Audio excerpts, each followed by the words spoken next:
जब पाकिस्तान और इंडिया एक दूसरे के खिलाफ क्रिकेट खेलते हैं, तो दुनिया रुक जाती है।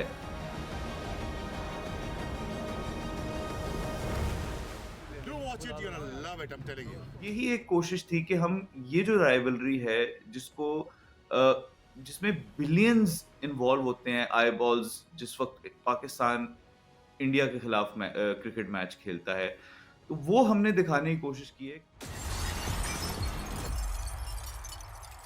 चैंपियंस ट्रॉफी का सबसे ईगरली अवेटेड मैच है पाकिस्तान और इंडिया। और उस मैच से पहले आपको पाकिस्तान और इंडिया की राइवलरी का एक फ्लेवर मिलने वाला है। नेटफ्लिक्स के ऊपर एक डॉक्यूमेंट्री आ रही है जो डॉक्यूमेंट कर रही है पाकिस्तान और इंडिया की राइवलरी को। और इस डॉक्यूमेंट्री की एक अहम बात यह है कि ये पहली डॉक्यूमेंट्री है नेटफ्लिक्स की, पहली सीरीज़ है इनफैक्ट, जो कि नेटफ्लिक्स ओरिजिनल पाकिस्तान में शूट हुई है। और हमारे साथ इस वक्त इस डॉक्यूमेंट्री को शूट करने वाले, इसको फैसिलिटेट करने वाले, इनफैक्ट इसकी जितनी भी डॉक्यूमेंटेशन है पाकिस्तान में करने वाले शख्स मौजूद हैं, ताहा सदाकत, जो कि CEO हैं विंग मीडिया प्रोडक्शंस के। उनसे बात करते हैं और उनसे पूछते हैं कि उनका एक्सपीरियंस कैसा रहा। इसका आइडिया बेसिकली एक कोलैबोरेटिव थॉट के ऊपर आया, जैसे कि आप उसका टाइटल जानते हैं, India versus Pakistan the greatest rivalry. तो अगर इसके ऊपर मुझे कोई चीज़ बनानी थी, तो वो एक अकेले तो नहीं बन सकती थी। उसको इसी तस्वीर का जो दूसरा रुख है यानी कि इंडिया, उसमें इंक्लूड करके ही ऐसी कोई चीज़ बन सकती थी। तो ये आइडिया कई महीने डिस्कस हुआ, इसके ऊपर काम हुआ। एक लाइक माइंडेड प्रोडक्शन हाउस वहाँ पर साथ में मेरे इन्वॉल्व हुआ और मिलके हमें लगा कि अगर हम कोई मुस्बत किरदार अदा कर सकते हैं इस राइवलरी को शो करके, जो कि नाम से राइवलरी है ऑब्वियसली, तो ये यहाँ से ये सिलसिला शुरू हुआ। सो ताहा, ये एक ऐसा टॉपिक है पाकिस्तान इंडिया की राइवलरी का जिसके ऊपर बहुत ज़्यादा बात हुई है, बहुत ज़्यादा इसकी डॉक्यूमेंटेशन हो चुकी है, बट शायद इस तरीके से इसकी डॉक्यूमेंटेशन ना हुई हो जो आप लोगों ने की है। तो आप इसके बारे में बता दें कि आप लोग इस सीरीज़ के थ्रू क्या नया नैरेटिव लेकर आ रहे हैं, क्या वैल्यू एडिशन कर रहे हैं। इसको सिर्फ एक ऐसे तरीके से पैकेज के करने की हमने कोशिश की है कि ना सिर्फ ये कि दोनों मुल्कों की आवाम को, बल्कि बाकी दुनिया को भी ये देखने को मिले। क्योंकि नेटफ्लिक्स एक ऐसा प्लेटफ़ॉर्म है जो पूरी दुनिया में देखा जाता है और इसने एक्चुअली अ, लोगों को एक दूसरे मुल्क के लोगों के साथ दूसरी ज़बान के कंटेंट के साथ जोड़ा है नेटफ्लिक्स ने। यही एक कोशिश थी कि हम ये जो राइवलरी है जिसको जिसमें बिलियंस इन्वॉल्व होते हैं आईबॉल्स जिस वक़्त पाकिस्तान इंडिया के खिलाफ क्रिकेट मैच खेलता है, तो वो हमने दिखाने की कोशिश की है कि जब पाकिस्तान और इंडिया एक दूसरे के खिलाफ क्रिकेट खेलते हैं, तो दुनिया रुक जाती है। और जब आप इस खित्ते के पाकिस्तान और इंडिया के लोग जो डायरेक्टली इन्वॉल्व होते हैं और फिर साथ आप श्रीलंका, बांग्लादेश इनको जोड़ें और साथ में आप उन पाकिस्तानी और इंडियंस को भी जोड़ें जो पूरी दुनिया में रहते हैं। तो आप इमेजिन कर लें कि किस तरह से द वर्ल्ड स्टॉप्स जब ये हो रहा होता है। तो यही हमने दिखाने की कोशिश की है, पर मुस्बत तरीके से उसको दिखाने की कोशिश की है। उसमें कोशिश यही की गई है कि कोई फ़ासला कम किया जाए। आपने अभी ब्रिजेस की बात की कि ब्रिजेस बिल्ड करने की बात है, कोलैबोरेशन की ज़रूरत है। बट ये जो राइवलरी है, या इवन अगर हम इसको स्पोर्ट के तौर पर भी देखें, बट इसकी एक पॉलिटिकल कॉनोटेशन भी है, पॉलिटिकल टेंशन्स की बहुत ज़्यादा बात होती है इसके वाले से। तो क्या ये जो डॉक्यूमेंट्री है, does it go beyond that rivalry? क्या कोई ह्यूमन स्टोरी है इसके अंदर? क्या कोई जो दोनों ममालिक या दोनों ममालिक के खिलाड़ियों के दरमियान जो म्यूचुअल रिस्पेक्ट है, क्या इस आस्पेक्ट को एक्सप्लोर किया गया है इसमें? एक डॉक्यू सीरीज़ है और ये हम नरेशन के तरीके के ऊपर ही हमने इसको बनाया है। इसमें 2 नरेटर्स हैं। एक वीरेंद्र सहवाग हैं इंडिया से और एक शोएब अख्तर हैं पाकिस्तान से।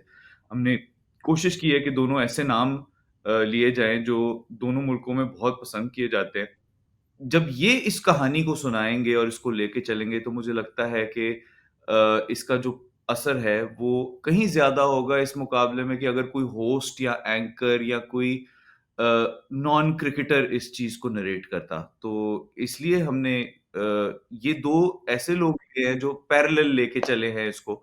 जो जो पॉलिटिकल एलिमेंट है, हमने उसको डिस्कस नहीं किया है और हम नहीं करना चाहते थे, क्योंकि ये एक प्योर स्पोर्टिंग राइवलरी के तौर पे हम चाहते हैं कि इसको लिया जाए और फ्यूचर में भी उसको उस तरह से ट्रीट किया जाए। आपने शोएब अख्तर की बात की, वीरेंद्र सहवाग की बात की, लाइनअप के हवाले से बता सकते हैं कि और किस-किस को हम इस सीरीज़ में देख सकते हैं?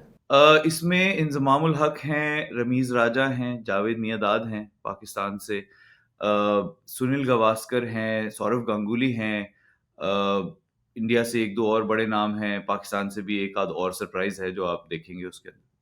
और पाकिस्तान इंडिया के अलावा आपने इंटरनेशनल प्लेयर से बात की है इस सीरीज़ में? जी, इसमें कुछ इंटरनेशनल प्लेयर्स का भी इनपुट लिया है, वो भी आप देखेंगे तो एक इंटरेस्टिंग एलिमेंट है हाल कि वो ऑस्ट्रेलिया या इंग्लैंड या साउथ अफ्रीका के खिलाड़ी क्या सोचते हैं इस चीज़ के बारे में। उनका एक अपना नैरेटिव है, जो कि एक्चुअली थोड़ा-सा मनफ़ी नेगेटिव आ चुका हुआ है कि वो ये सोचने लगे हैं कि क्रिकेट वर्ल्ड को it has become all about India versus Pakistan. और टूर्नामेंट्स के अंदर हमारे मैचेस को और चीज़ों को शायद उतनी अहमियत नहीं मिलती, क्योंकि इसको बॉक्स ऑफिस मुकाबला कहा जाता है और सबका फ़ोकस उसी पे होता है। जैसे कि अभी चैंपियंस ट्रॉफी आ रहा है और उसमें भी ऐसे ही है कि India versus Pakistan is the box office जिसका सब इंतज़ार कर रहे हैं। हालाँकि if you think about it, Australia is playing against England in Lahore. Australia versus England is again a big rivalry, ashes जिसको कहा जाता है, पर उसके बारे में कोई बात नहीं कर रहा। ऐसे इंटरेस्टिंग एनेक्डोट्स जो शूट के दौरान आपने नोट किए हों, या वैसे कोई ऐसी इन्फॉर्मेशन जिसको आप सामने लेके आ रहे हैं, जो शायद लोगों को ना पता हो पहले से? ऐसी कोई इन्फॉर्मेशन शायद नहीं होगी जो उनको पता नहीं है, पर ऐसी इन्फॉर्मेशन ज़रूर है जि जिस देयर आर मेनी थिंग्स जिनको हम सुन रहे होते हैं, देख रहे होते हैं, पर रजिस्टर नहीं कर रहे होते। तो आई थिंक उस उन चीज़ों को रजिस्टर करवाने की कोशिश हमने ज़रूर की है।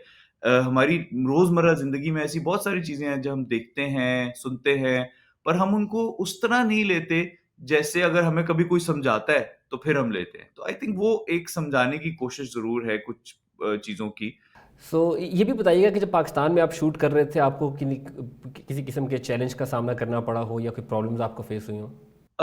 एक्चुअली इसमें मैं ख़ास तौर पे शोएब अख्तर का बहुत शुक्रिया दोबारा अदा करना चाहूँगा कि ना सिर्फ़ ये कि वो इसके अंदर एक रोल प्ले कर रहे हैं, कई लोग होते हैं वो आते हैं अपने हिस्से का काम करके चले जाते हैं, बट जितना उन्होंने इसके अंदर इनपुट दिया और इसमें जितनी मदद उनकी तरफ से मिली, कई मौकों के ऊपर, क्योंकि पाकिस्तान में चीज़ें शूट करते हुए, बनाते हुए बहुत सारे रोड ब्लॉक्स आ जाते हैं और वो हम सब जानते हैं कि कई किस्म की मुश्किलात हो जाती हैं। तो उन मुश्किलात को दूर करने में जितना रोल उन्होंने प्ले किया है, हालाँकि he was just supposed to be on camera and do his job, but वो आउट एंड अबाउट जाके उन्होंने जो है वो इस चीज़ के लिए हमारी बहुत मदद की। कई शूट लोकेशंस के सिलसिले में उन्होंने हमारी बहुत मदद की। इसमें आईएसपीआर का भी मैं शुक्रिया अदा करूँगा, उन्होंने भी हमारी कुछ मदद की कुछ चीज़ों और जगहों के अरेंजमेंट में। जो आप देखेंगे तो आपको आइडिया हो जाएगा कि किन जगहों के ऊपर हमने शूट किया, जो बड़ी मतलब बहुत मुश्किल से जिनकी परमिशन मिलती है पाकिस्तान में शूट करने। कल ये सीरीज़ लॉन्च होगी और लोग ऑब्वियसली इसको देखेंगे। आपकी क्या एक्सपेक्टेशन है कि by the end of the series लोग अगर इस सीरीज़ में से कोई टेक अवे लेना चाहें, और एक टेक अवे हो, वो क्या होगा? स्पोर्ट को पॉलिटिक्स से अलग रखा जाए और स्पोर्ट के तौर पे ट्रीट किया जाए।